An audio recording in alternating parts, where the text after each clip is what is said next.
डर सबको लगता है। हमारे चैनल को सब्सक्राइब करें। पहेलीपुर गांव में एक बहुत ही भयानक जंगल था। उस जंगल में एक औरत की आत्मा रहती है। एक दिन की बात है, गहरी रात होती है। दूर तक किसी के आने जाने की कोई शोर शराबा नहीं थी। तभी उस गहरी रात में रवि नाम का लड़का था। वह ट्रिप पर घूमने जाता है। रवि घूमते घूमते उस सुनसान जंगल के अंदर चला जाता है।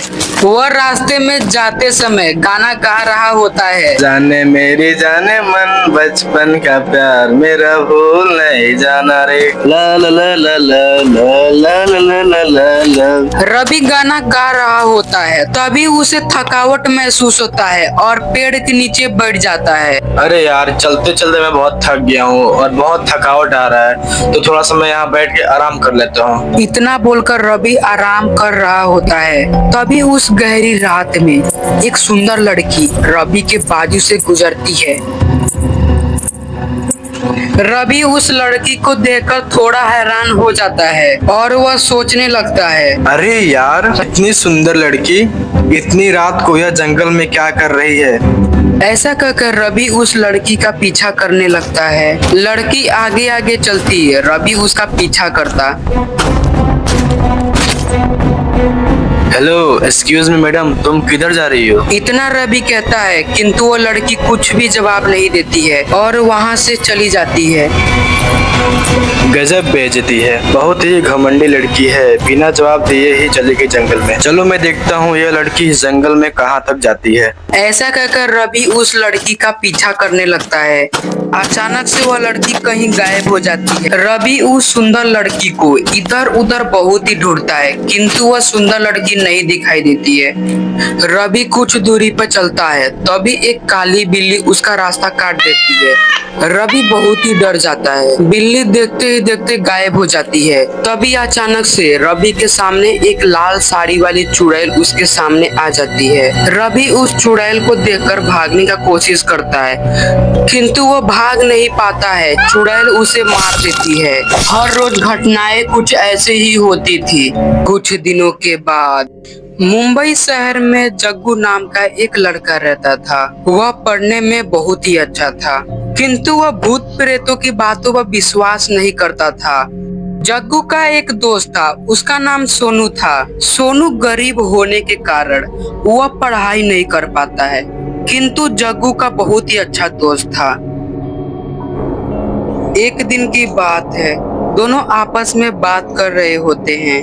तभी जग्गू सोनू से कहता है, अरे यार सोनू, तू क्या कर रहा है? कुछ काम धाम चल रहा है कि नहीं तेरा? हाँ जग्गू, मैं कमा तो ले रहा हूँ, किंतु बहुत थकावट होने लगती है यार। तो ऐसा काम ही क्यों करता है? क्या करूँ यार, अपना पेट पालने के लिए कुछ तो करना पड़ता है ना। और तू बता, आजकल क्या कर रहा है? बस कुछ नहीं यार, सोच रहा हूँ कहीं घूमने जाने को। दोनों आपस में बात कर रहे होते हैं। तभी जग्गू कहता है, सोनू, हम दोनों एक गांव में चलते हैं जहाँ पर एक जंगल है। वहाँ पर बहुत सुकून मिलता है। बहुत दिनों के बाद मिलने के कारण दोनों आपस में ढेर सारी बात कर रहे होते हैं। अगली सुबह ही वो दोनों उस गांव के लिए निकल जाते हैं और कुछ घंटों के बाद उस गांव में पहुंच जाते हैं। गांव में पहुंचते ही वह दोनों उस गांव का दृश्य देखने लगते हैं और उस गांव का आनंद लेने लगते हैं। वह दोनों घूमते घूमते एक नदी के पास जाकर रुक जाते हैं। यार जग्गू, तेरा गांव तो काफी अच्छा है। हाँ यार, ये तो बात है। बहुत दिनों के बाद इस गांव में मैं आया हूँ, लेकिन तू शहर में पला पड़ा है ना। ये तो कुछ भी नहीं है, ये तो सिर्फ एक गांव है और जंगल तो बाकी है अभी। इतना कहकर जग्गू और सोनू उस जंगल के लिए निकल जाते हैं। दोनों गांव में मजे से खूब घूमते हैं। दोनों को घूमते घूमते शाम हो जाती है। सूरज ढलने लगती है। अंत में उन्हें वह जंगल मिल जाता है। जैसे ही वह दोनों उस जंगल में प्रवेश करते हैं, तभी एक पंडित आकर उन दोनों को रोकने लगता है। उन दोनों से वह पंडित कहता है, तुम दोनों इस जंगल में मत जाओ। इस जंगल में रात के समय एक निशाचरी चुड़ैल घूमती है जो लोगों को मार देती है।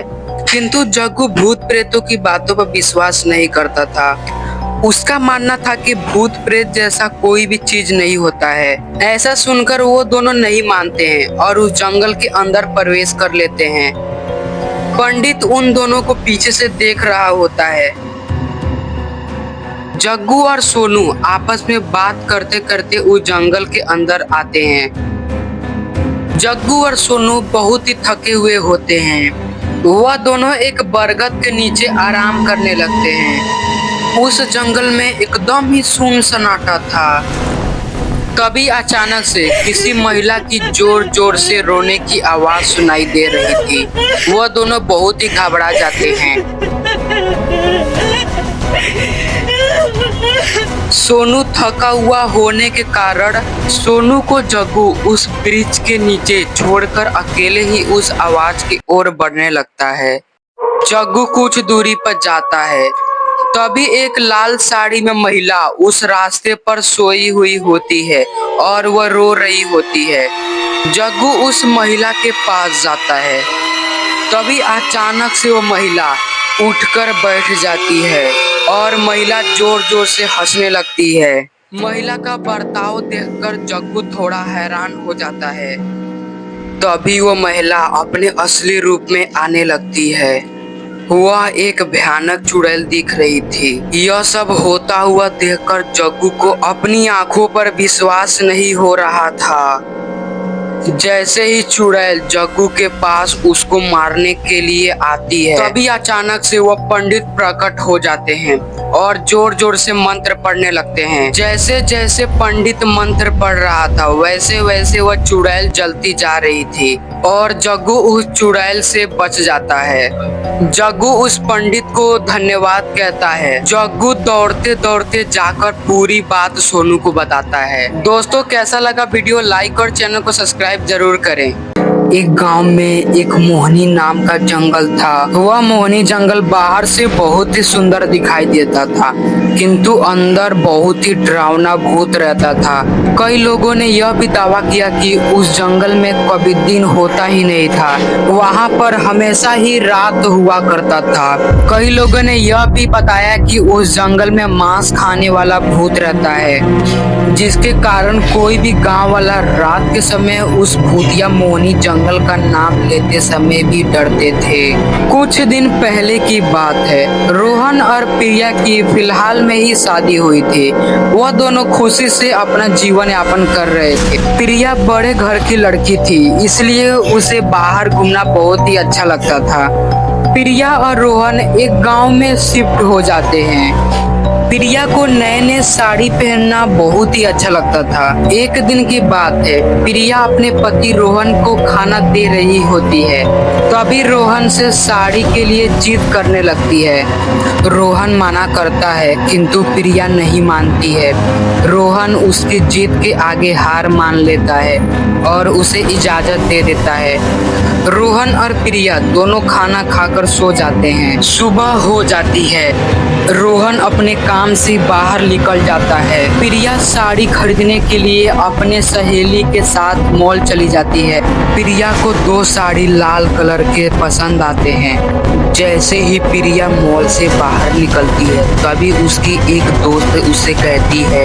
प्रिया को उसकी दोस्त मोहनी जंगल के बारे में बताती है। वह कहती है कि उस जंगल में कभी भी अंदर दिन नहीं होता है। प्रिया सुनकर थोड़ा हैरान हो जाती है। प्रिया की दोस्त उस जंगल के बारे में पूरा बताती है। ऐसे प्रिया का एनिवर्सरी आने वाला था। प्रिया कहीं ना कहीं घूमने जाने वाली थी। तभी प्रिया के मन में उस मोहनी जंगल के बारे में उत्सुकता होने लगती है। वह सोचती है कि एनिवर्सरी के दिन मैं भी उस जंगल में घूमने जाऊं और सब अपने अपने घर चली जाती हैं। प्रिया के घर जाते ही रोहन पहले से ही घर पर होता है। वह काम पर से जल्दी घर आ जाता है। प्रिया खुशी खुशी से रोहन को पूरी बात बताती है। वह कहती है कि मोहनी जंगल में एनिवर्सरी के दिन चलते हैं घूमने। प्रिया के जिद के आगे रोहन हार मान लेता है और तैयार हो जाता है। अगली सुबह ही दोनों तैयार हो जाते हैं। और एक कार से मोहिनी जंगल जाते हैं। जाते ही जाते बहुत ही रात हो जाती है। गाड़ी कुछ दूरी पर चलती है, तभी अचानक से एक बिल्ली गाड़ी का रास्ता काट देती है।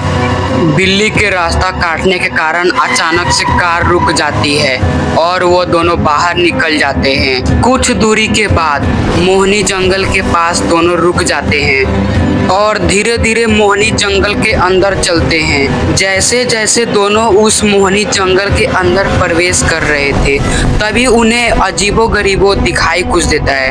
वह दोनों और भी अंदर जाते हैं, तभी उन्हें अचानक से एक ऐसा चीज दिखाई देता है जिसके कारण उनकी आंखें फटी के फटी रह जाती हैं। वह देखते हैं कि ढेर सारा कंकाल पड़ा हुआ होता है। वह दोनों देखकर बहुत ही डर जाते हैं।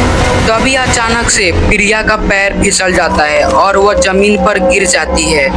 तभी रोहन के पीछे से किसी की हंसने की आवाज आती है। जैसे ही रोहन पीछे मुड़ता है, वह देखता है कि एक भूत खड़ा होता है और रोहन के आगे पीछे मंडराने लगता है और रोहन के अंदर घुस जाता है। रोहन के आंख लाल लाल हो चुकी होती है। तभी प्रिया उठती है और दोनों वहां से निकल जाते हैं और दोनों घर के पास पहुंच जाते हैं। उस दिन के बाद से रोहन कुछ अजीब बर्ताव करने लगा। वह खाना खाने बैठता तो दोनों हाथों से खाना खाता और उसके अंदर से कुछ अजीब आवाजें आने लगी थी। रोहन के शरीर में से कुछ अजीब बदबू आने लगी थी। उस दिन के बाद से रोहन का तबीयत और भी खराब हो जाता है। वह चूहा पकड़कर खाने लगता है और उसकी आंखें लाल लाल हो चुकी होती है। प्रिया उसका देखकर बर्ताव तांत्रिक के पास फोन करती है और उसे घर पर बुला लेती है। पुजारी मंत्र पढ़ता है और उसे एक शीशे में कैद कर लेता है। उस शीशे में वह मांस खाने वाला भूत होता है। पुजारी उसका ठिकाना लगा देता है। रोहन बेहोश हो जाता है। फिर से प्रिया और रोहन अपना जीवन जीने लगते हैं।